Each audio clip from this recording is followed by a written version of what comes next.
News Talk Breakfast. In association with AIR. Seamless connections with Ireland's #1 broadband provider. Obviously, Simon Coveney survived yesterday, but it was fractious and it was an unedifying start to the Dáil term. Your reaction to what went on in Dáil Éireann yesterday? Good morning, Ciara. Yes, I think it's a very difficult time when any government has a motion of no confidence put down in front of it. But what I do think happened really yesterday is that the law of proportionality really came into effect when we saw a margin of 33 votes that the motion was won by.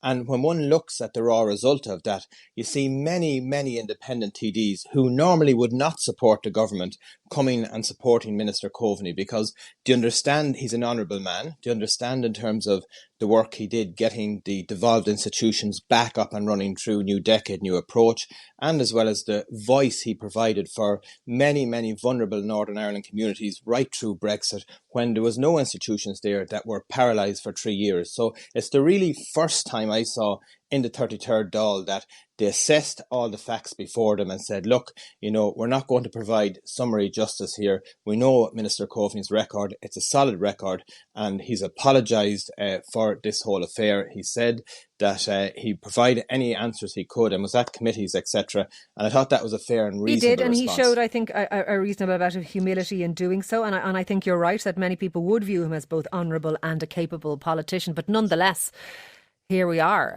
Is that, I said this to Leo Varadkar during the week, does that not make it all the more stupid that an honourable and capable politician almost lost his blue shirt off his back in Dáil Éireann because of something as stupid as the Sapone affair? Well, it was a very difficult time, Ciara, and as someone as Fine Gael and every TD in Fine Gael and even our members and society at large, it's not the best time for the party. But one of the important things is to admit when you're wrong. This absolutely was a mistake. It was handled very badly, and we have done that. But now we just want to get on with the more important things. As we know, we have a huge budget coming up and our housing for all plan and childcare and other issues. And I think the electorate would agree with you that we have bigger fish to fry. But is this the end of the Sapone affair? Obviously, yesterday, Sinn Féin's Matt Carthy used his Dáil privilege to accuse Minister Simon Harris of being the one who leaked the Catherine Sapone appointment to journalists. I know Minister Harris has denied this, but a breach of confidentiality within Cabinet is a serious thing to have happened. Is this the end of the Sapone affair, or does there need to be an investigation into all of that? Well, I believe so for a few reasons. Obviously, the biggest freedom of information request ever was put out by the Department of Foreign Affairs of all their documentation. I'm very confident in Minister Coveney in terms of that he has told us every aspect of the story, backed up by the Secretary-General. But in relation to Matt Carthy, Sinn Féin have form on abusing Dáil privilege. We saw it before with Mary Lou McDonald reading a list of names into the Dáil record. And I would say to Matt Carthy directly, if he has such evidence, let him come forward and have it tested, because there's proper routes to do that. I, as a TD and a Minister of State, take very seriously my responsibilities, and I know that leaking from Cabinet is a criminal offence and it is a very serious issue. And Minister Harris has responded robustly, saying that I hear what you're saying, but is it an abuse of Dáil privilege? Is it not exactly what Dáil privilege is for? I myself have heard the rumours that it was Minister Harris who had leaked this information, and I think it was being whispered among the corridors of Leinster House quite widely. Is that not what Dáil privilege is for, to allow TDs to say things that they wouldn't be allowed to say otherwise, that may be of public interest? Well, it is, number one, if you can back up what you say on the floor of the chamber. And this is the key thing. Deputy Carthy provided no evidence, no detail from what he said or what he alleged. And I would point out that in the last instance, when the former or the current president of Sinn Féin abused Dáil privilege, again, it was just by poor research done on a document that was published. If it can be proved and that, Ciara, it was Minister Harris, what should happen then? One point I would make about that leak is the actual leak was incorrect, if your listeners remember looking back at it, because it was alleged through the leak that it was the Taoiseach that took the memo to government with Catherine Sapone's name on it. So that was totally inaccurate. So that would suggest a huge possibility of it from being with outside a government minister. We don't know where the leak came from, but if it is and someone has evidence, absolutely they should report it, because it is a criminal offence. And who should they report it to, Peter? Obviously, on Garda Síochána, there is independent processes in our state which we as politicians shouldn't get involved in if you have evidence of wrongdoing. And Deputy Carty abused all privilege by putting something on the record. A second Garda investigation into a Fine Gael TD, that doesn't look great for a party who prides itself on law and order. Because there's no evidence for it, Ciara.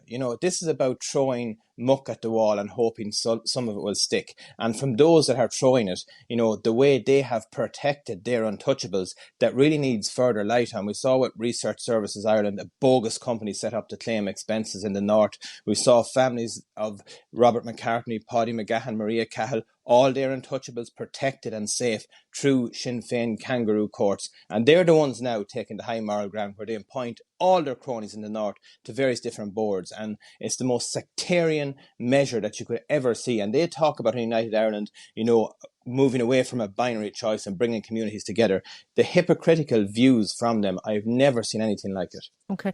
Were you disappointed by the resignation of Fianna Fáil's Mark McSharry yesterday and him voting against the motion of voting with the motion of no confidence?